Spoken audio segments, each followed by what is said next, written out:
ඔයාට කවදාවත් බැරි වෙයි. තමන්ගෙම තාත්තා එහෙම කියද්දී මේ තරුණයට අවුරුදු 22යි. අපේ තිබුණේ $500යි. යන්න එන්න තැනක් නෑ. හැබැයි හිතේ හයිය විතරක් තිබුණා. ඒ හිතේ හයිය විතරක් විශ්වාස කරපු මේ අපූර්ව මිනිස්සයා අද වෙද්දි ලෝකෙම දන්න WWE ලෙජන්ඩ් කෙනෙක් වෙලා ඉවරයි. ඕ මේ අපි කවුරුත් දන්න ජොන් සිනා. පහුගිය දවසක නිවේදනය කළා 2025දී ඔහු රෙස්ලින් ලෝකේ සදහටම සමුගන්නවා කියලා. ඒත් මේ සමුගැනීම ගැන කතා කරන්න කලින් අපි ජොන් සීනා ආපු ගමන ගැන කතා කරත් වටිනව නේද? මොකද ඒක නිකම්ම නිකන් කතාවක් නෙමෙයි. ඒක පාඩම. 1999 දී ජොන් සීනා ගෙදරින් එළියට බැස් බොඩි බිල්ඩර් කෙනෙක් වෙන හීනේ අරගෙන ඔහු ගියේ හොලිවුඩ් වලට. හැබැයි හිතපු තරම් දේවල් ලේසි වුණේ නැහැ. රස්සාවක් හොයාගන්න බැරුව ඔහු අන්ත අසරණ වුණා. ඒ කාලේ ජොන් සීනාට නිදාගත්තේ එයාගේ පරණ 1989 ලින්කෝල්න් කොන්ටිනෙන්ටල් කාර් එකේ. කාර් එකේ පිටිපස්සේ සීට් එක තමයි ඔහුගේ ඇඳ උනේ. නාගත්තේ මූණකට සෝදගත්තේ ජිම් එකේ. බඩගින්න නිවා ගන්න සල්ලි තිබුණේ නැහැ. ඒ කාලේ එහෙත් තිබුණා ZEBI's පීසා කියලා ෂොප් එකක්.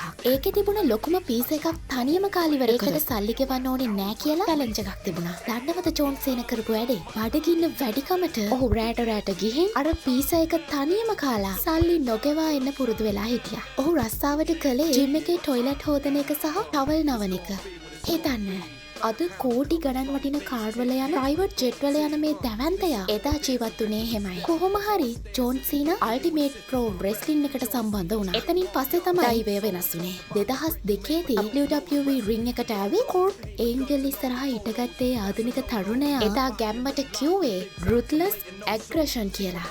මුලදී ප්‍රේක්ෂකයන් ජොන් සීනාට එච්චර කැමති වුණේ නැහැ. ඔහුව ෆයර් කරන්න ලිස්ට් එකට දාලා තිබුණේ. හැබැයි බස් එකේ යද්දී ඔහු කරපු ෆ්‍රී ස්ටයිල් රැප් එකක් නිසා ඔහුගේ කැරක්ටර් එක වෙනස් වුණා. එතනින් එහාට උනේ ඉතිහාසයක්. 16 වතාවක් වර්ල්ඩ් චැම්පියන් වුණා. හොලිවුඩ් ෆිල්ම් වල දැවැන්ත චරිතයක් වුණා. ඒ හැමදේටම වඩා මේක් අ විෂ් හරහා ලෝකේ පුරා අසනීපෙන් ඉන්න පොඩි ළමයින්ගේ හිල 650කට වඩා හැබෑ කරලා ඒ පැත්තෙනුත් ලෝක වාර්තාවක් තිබ්බා. දැන් අවුරුදු 20කට පස්සේ ඔහු ඔහුගේ බූට් කලවල තියන්න හදන්නේ. ජීවිතේ කියන්නෙම පොතක්. ජොන් සීනා කියන්නේ ඒ පොතේ හරිම ලස්සන දුෂ්කර පරිච්ඡේද ගොඩක් තිබුණු කතාවක්. ඔයාටත් මේ වෙලාවේ හිතනවා ඇති මම කොහොමද ගොඩ එන්නේ? මට සල්ලි නෑ, මට තැනක් නෑ කියලා. ජොන් සීනාගේ කතාවෙන් එක දෙයක් ගන්න. ඔයා පටන් ගන්න තැන නෙමෙයි වැදගත්. ඔයා නවතින්න හිතන් ඉන්න තැනයි වැදගත්. ටොයිලට් හොදපු තරුණයෙක්ට ලෝකෙ වීරයෙක් වෙන්න පුළුවන් වුණා නම් අනිවාර්යෙන් ඔයාටත් ඔයාගේ හීනෙට යන්න පුළුවන්. ජීවිතේ දිනන්න ඕනේ නම්